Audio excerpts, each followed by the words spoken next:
Welcome to Epoch News. I'm Tatiana Darzi. Due to the cover-up of the CCP virus by the Chinese Communist Party, the world is now suffering from this pandemic. The United States and other countries firmly demand compensation and accountability from China. U.S. Secretary of State Mike Pompeo has openly criticized the Chinese regime for its botched efforts in handling the crisis. In response, a female anchor from CCTV launched a verbal attack on television directed at Pompeo on April 27th.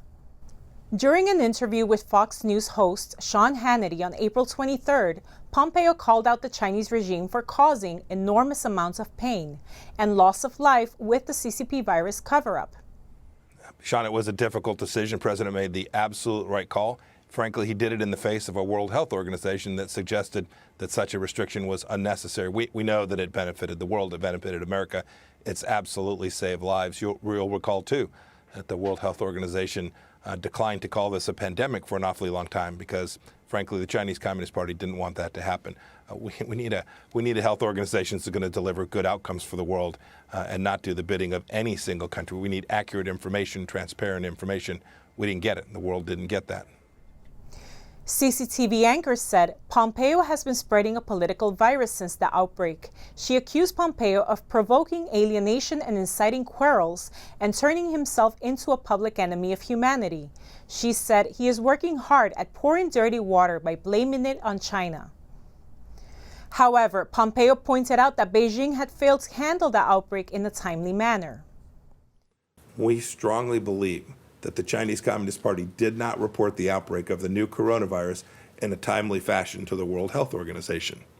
Even after the CCP did notify the WHO of the coronavirus outbreak, China didn't share all of the information it had. Instead, it covered up how dangerous the disease is. It didn't report sustained human-to-human transmission for a month until it was in every province inside of China. It censored those who tried to warn the world. It ordered a halt to testing of new samples, and it destroyed existing samples. Many people responded to the anchor's remarks over social media.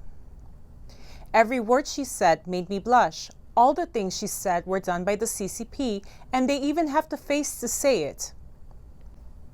Well said. CCP keeps setting new records to be lower. When this woman said Pompeo is the enemy of mankind, she does not even know a CCP regime does not to represent mankind.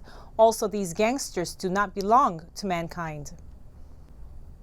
The CCP has no media but propaganda. Absolutely. That's why we've been trying to reveal more evidence so the world can learn how evil CCP China is. It's time for the world to unite and make China pay. Join us to fight against tyranny before CCP takes over the world. On Sunday, hundreds of protesters gathered at a shopping mall in Hong Kong and chanted several pro-democracy slogans. Hong Kong police attempted to disperse the crowd and tensions quickly escalated. According to a witness, the police officers were out of control.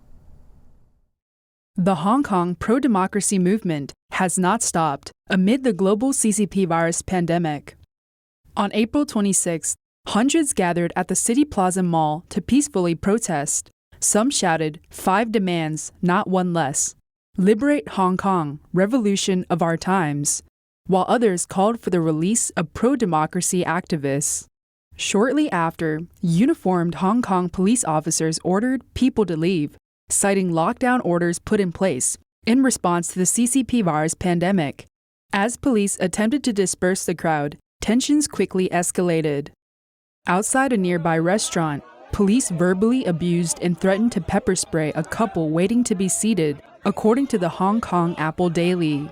Police officers were seen dragging people to an alley, according to footage captured by a witness. The assistant of an elected member of the Eastern District Council, Andrew Chiu Kai-yen, fainted after he was pushed to the ground by police officers, according to footage captured by local media. Last year, an attacker bit off part of Chiu's ear, and he later had to undergo reconstructive surgery. Hong Kong police mocked Chiu after the attack. On April 26, some residents played May the Glory Return to Hong Kong in a residential community. After the performance, people applauded and some shouted, "Liberate Hong Kong, revolution of our times."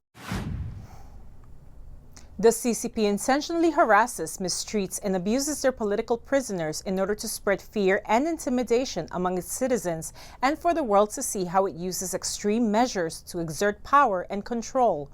Recently, this has been the case for human rights lawyer Wang Chuanzhang. It's been nearly 5 years since Chinese human rights lawyer Wang Chuanzhang was separated from his family. Wang's return to Beijing on Monday evening marked the long-awaited family reunion. Wang, his wife Li Wenju, and their son were finally together. Wang had been kept under house arrest in Jinan, Shandong, and the Chinese authorities released him this month. His wife, Li Wenju, was hospitalized in Beijing on April 26 for acute appendicitis. According to Wang's friend, a family member's signature would be required to operate on Li for her acute appendicitis. The friend told Wang, "If you don't make it back, then no one would be able to sign for her operation. Her dad and her sister are both from Hubei. They wouldn't even be able to enter Beijing even if they tried to come back." Wang left Jinan on April 26, hoping to see his wife and child on the same day. However, he was stopped by local police on the highway immediately upon departure. Local police escorted Wang to the station, and they waited for further instructions from government officials. During Wang's interview on April 26 with Voice of America, he said that although he had been deprived of his political rights, the CCP continued to infringe on his personal liberty by stopping him en route to Beijing for a family reunion. 还没出这个地方，在高速路的入口就被挡住了。 所以我也是又气又急吧，又疲惫。 On April 27th, Wang Xiaoling, a relative of another 709 human rights lawyer, tweeted that Wang Chuanzhang was escorted by car by the Jinan police during his entire journey to Beijing. After learning of the suffering endured by Wang's family, Zhu Shengwu, a former human rights lawyer from Shandong who currently resides in Canada, said that this tactic is used by the Chinese Communist Party on dissidents and political prisoners to spread fear around the world and among its own citizens. The reason for their treatment may be to spread fear, to allow more people to learn about the ruthless nature of the CCP. The CCP's rule within China is to intentionally mistreat well-known political prisoners, to intentionally abuse them, and to intentionally spread fear for the world to see. It's especially done to let the Chinese people see that the CCP would resort to, no matter how extreme, to maintain the control. A video has been uploaded showing a man preparing to jump off a building in China's Guangdong province. People can be seen holding him back, but unfortunately they weren't able to stop him. This happened after the price for crude oil fell by 306%. As international crude oil prices continue to fall, the futures contract of crude oil, a wealth financial management product of the Bank of China, left investors with a negative price value. In addition to that, they have to pay back a huge amount of money owed to the bank. A large number of investors have gone to the Bank of China and China Banking Regulatory Commission to protest. On April 21st, the delivery price for West Texas Intermediate crude oil dropped $50.90, which represents a decline of 306% for the month of May, and closed at negative $37.63 per barrel.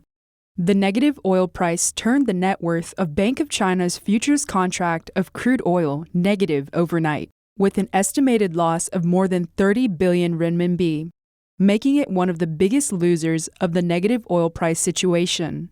Since Chinese retail investors are not allowed to directly participate in the international oil future contracts markets, called the Futures Contract of Crude Oil in January 2018, the bank unifies the trading of offshore accounts so that the Chinese retail investors are able to participate in the trading of international oil future contracts. The Bank of China makes profits from managing these accounts. A victim of the futures contract of crude oil, Mr. Liu, indicated that the bank did not disclose the fact that this was a futures contract trade when it encouraged the investment.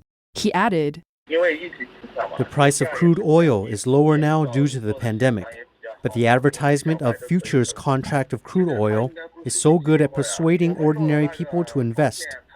This investment should not be a futures contract, and I would certainly not make such an investment because the venture capital testing show that I am of a balanced type. It is understood that futures contract of crude oil has always switched position during the second to last trading day, and April 21st happened to be that day, coinciding with a huge plunge of New York oil futures.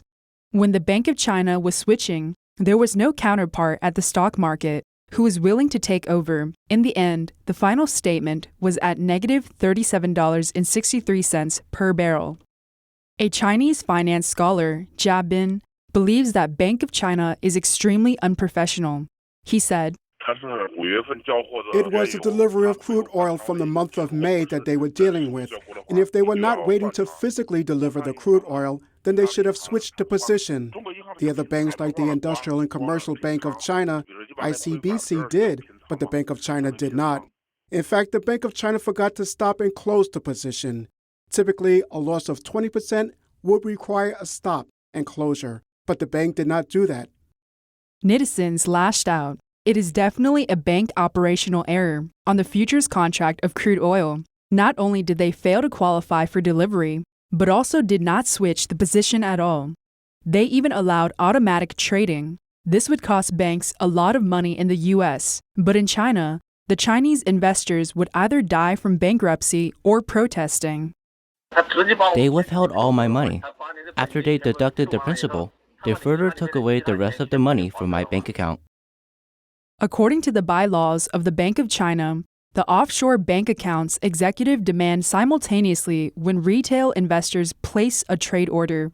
This financial commodity requires 100% margin and is set up to offset when the loss reaches 80%. This means that when the principal suffers an 80% of loss, the investor will be forced to liquidate. It is clearly stated here that you may lose 100% of your margin, so you cannot have a negative value. Besides, when it stops trading at 10 o'clock, the price at which it stops is definitely the trading price. It is obvious that the price dropped to negative within minutes. Why did the bank not stop and close the position? The assistants never came back before April 21st, and there's no way to personally move the position. It has to be the bank. On April 22nd, the Bank of China issued a statement denying the operational error and the duties of the May contract, taking no responsibility for the loss and placing it all on the investors. Mr. Tong expressed they are preparing collectively to seek compensation from the bank and file a lawsuit against it. He added, Right now, as a group, we want the bank to return our principal, at most calculated based on the time when trading stopped at 10 o'clock. After that, the risks should be undertaken by the bank. Because of the negative oil price situation, the investors not only lost all their principal, but also now have a debt that is 3 times higher than their principal. Mr. Liu said that there are more than 1,000 investors in his group, and their preliminary estimates calculate a loss of over 70 million renminbi. He continued, The bank sent a text message saying that we need to make up for the margin, which is the security deposit we paid. Let's say I bought 90,000 RMB, 12,000 USD. Now I have to pay them back around 150,000 RMB, 21,000 USD. The bank took away my principal and now wants me to pay for the security deposit. I'm just a farmer who sells cattle, sheep, and lands, and I have no way to survive now that I have lost all my principal. And they still want me to pay them more than 100,000 yuan. All of a sudden, I owe them 3 times more. This is too much. A video was uploaded by a netizen showing a man preparing to jump off a building in Longitude and Latitude Garden in Heshan, Jiangmen City, Guangdong. Many people tried to hold him back, but the tragedy could not be averted. Netizens said that the limit for credit cards are being charged after the balance of the savings card is 0. For those users of the futures contract of crude oil, forcing people into death. In Hubei province, Dr. Yu argued that medical treatment only targets the symptoms of the CCP virus. He believes it's important to treat the disease from the root. His recent comments on questioning the effectiveness of treating the virus got him removed as the hospital's deputy chief as a form of punishment. Dr. Yu Shangdong is a hematology specialist in Hubei. He is also a popular blogger in the field. Dr. Yu argued that medical treatment only targets the symptoms. What is important is to treat the disease from the root, according to traditional Chinese medicine. Current extreme measures such as placing people on lockdown might not be necessary. As a result, on April 1st, he was officially removed as the hospital's deputy chief as disciplinary punishment. I have closed my Weibo account. I checked. Did you close it yourself, or was it done out of pressure? I closed it myself, temporarily. It's not a big deal. I think people could understand it. There are different views of my comment. I am sure some would gloat over the punishment and others would be sympathetic. I have seen reactions from both sides. I would rather not talk about it. History will judge. Is your view mainly discussed in that one particular post of yours? It was just one of them. I have posted many articles during the pandemic. Many of them have been censored, either deleted or blocked. I was simply talking from a medical point of view. There's nothing more than that. It's just from a scholar's point of view, but it can be incompatible with the present needs. Is it about the Wuhan pneumonia? Do you think there's no need for treatment? No, that's not what I meant. Medical treatment is what we do. We are treating the symptoms. Zhang Wenhong, the appointed leader of Shanghai Medical Group in containing the pandemic, also holds this point of view. The only way to get through this is time. You fight the virus with time. If you outlive the virus, you win. That's exactly his view on the treatment. It's not about if we should provide the treatment. It's that we don't have a weapon against the virus. Right now, what we have is treatment to ease the symptoms. Enhancing the level of oxygen in the blood is a treatment. I did not say not to treat the patient. There's no way I would say that. His recent comments on the efficacy of treating the CCP virus by putting citizens under lockdown, quarantine, CT scan, and combining Chinese medicine and Western medicine have been labeled a slandering act that incites public offense of the state policy in containing the pandemic. The interview was conducted on April 20th by Xin-An Li of the Chinese language Epoch Times. President Trump stated that the CCP virus has inflicted an enormous and painful toll on our nation's workers and small businesses. He continued by saying that last month, he asked Congress to pass the Paycheck Protection Program to give small businesses emergency economic relief to keep workers on the payroll. About something like this. This virus has inflicted an enormous and painful toll on our nation's workers and small businesses. That's why last month I asked Congress to pass the Paycheck Protection Program, giving small businesses emergency economic relief to keep workers on the payroll. 4 weeks ago, I was proud to sign it into law. We did that at a great ceremony with many of the people here and the officials here, and it was something. And I can tell you, I'm going to ask Steve to say a few words, but the kind of numbers and the kind of jobs they've done and the kind of jobs that have also been saved, it's incredible. You'll be seeing that in the coming weeks. The Treasury Department and the Small Business Administration launched the program in record-breaking time, just 1 week. And in the 14 days following its launch, we processed as many loans as the SBA would typically process in over 14 years. So in 14 days, they did more work and more loans, both in terms of applications and in terms of dollar amount, than they did in 14 years. 14 days, 14 years. Easy one to remember, right? That's some record. The first round of funding provided more than 1.6 million small businesses with over $340 billion so that American workers can retain their jobs, receive their paychecks, and help our economy take off quickly once America reopens for business, which is happening right now as we sit. We're going to be all set. You all ready?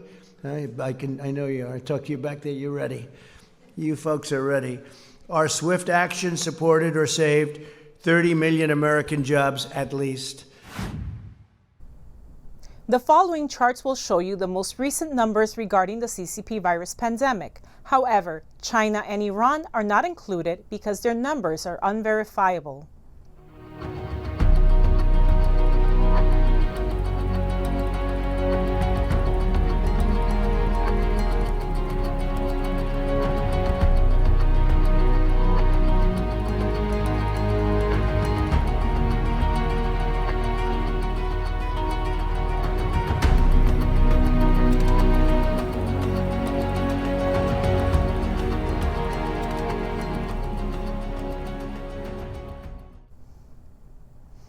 That's all for today. Don't forget to like, subscribe, and share this program with friends and family to keep them informed about the latest news and updates. Thank you for joining me. See you next time.